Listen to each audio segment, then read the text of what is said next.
Welcome back to Brews with Beck and Houston Beer Guide. I'm Dan. How the hell are you? I'm fine, thanks for asking. So, on to beer number 4, Quattro of Back Pew from Porter, Texas, north of Houston. This, me and my brother-in-law love. It's called Chola. It is 4.4 on the Richter. Ding! It is a Mexican lager, Mexican-style lager. Just to read the brief description, Chola is a girl that has beauty and style, holding it down for her family. This is brewed with 80% Pilsner and 20% Vienna malts. And it is hopped with Northern Brewer and Perla, I believe. And those types of hops tend to be like woody and minty, kind of spicy hops. So, gives it that little backbone. The few I've had in the past with my brother-in-law, I probably crushed about 3-4 of these back when I was, staying with him. They're quite delicious and quite thick for a Mexican lager, at least for what I remember it feels like. But I've never seen, I don't think, Perla hops. So there you go. Anything else about this? Oh, by the way, Randy, I believe, told me that this emblem for the Chola was from an artist from Vail, Colorado, I believe, just because I'm from Colorado. So I think I'm right on that. Thanks, Randy. I think I'm right on that. Anyway, let's get to it, shall we? Can't wait to taste it again, and let's go. All right, do me a favor. There is a like button directly below me. Please crush it. Small favor. Please crush it for me. And hit the subscribe button and the notification bell. All little things you can do for me. Really appreciate it, and gracias. All right. Looking quite Chola-rific. It's not even a word, but make it today. Yeah. Looks, I mean, to be honest, hey, would you know what that is blindly right off the bat? I mean, for all you know, it could be Coors Light, Coors Original, Bud, something like that. But then you actually have to, so, looks about like that. Let's actually smell it. They're wrong. I mean, right off the smell,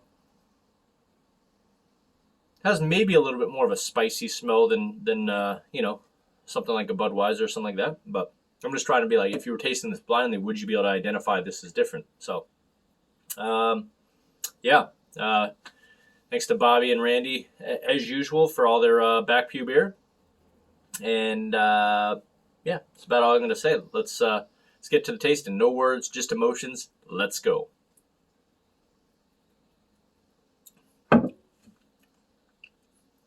Yeah, it's okay.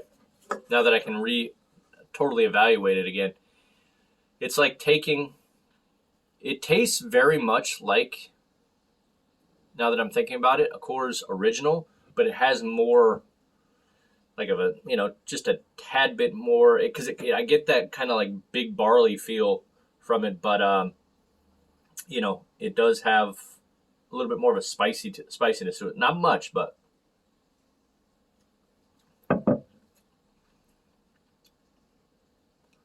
yeah, just a little shade of like a peppery thing going to it, but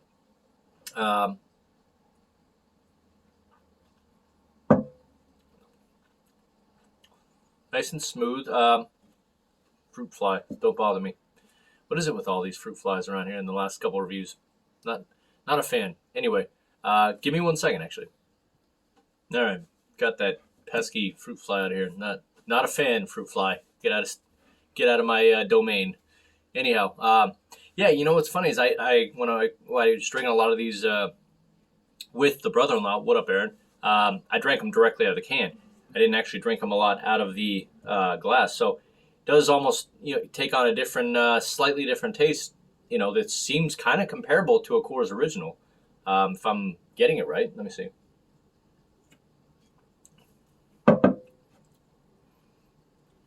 Now that I really think about it, it's somewhere between like a Coors Original and like a Corona, because it has that like slightly kind of spice. If you want to call it, like maybe it's getting that from the Perla hops and the Northern Brewer of like the kind of woody, minty spice, um, but not somewhere between there. But it's definitely, it felt thicker in the can, like it had a bigger, thicker body to it.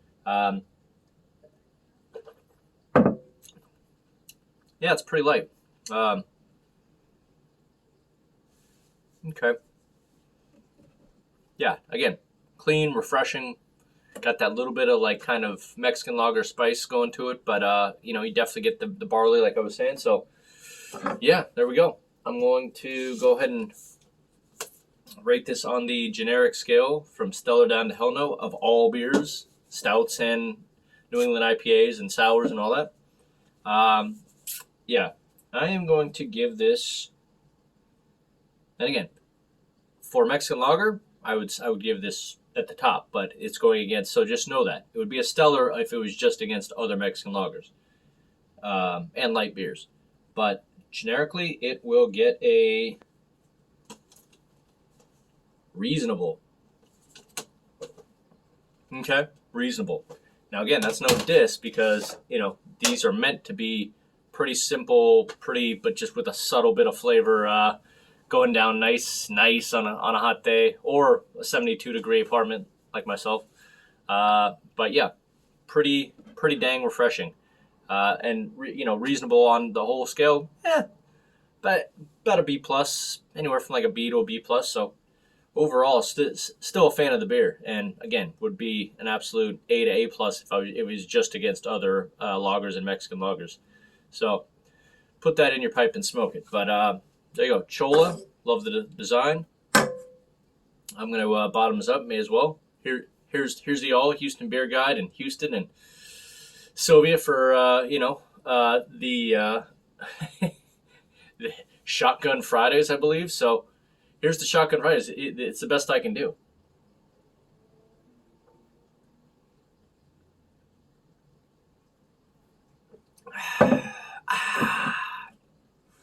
Delicious. All right. And yes, this was brewed and blessed, with the well-pulled water in Porter, Texas, as usual. Nice marketing there, Bobby. But yeah, my brother-in-law loves this. I'm a pretty big fan myself. Bought them a 6-pack for him and my father-in-law last time we were there. Can't get enough of it. And yeah, one of the best Mexican lagers I can think of out there. So we will be back with the last of the Back Pew brews on the next one, which is the bottle condition Rand. I think it's the strong golden ale.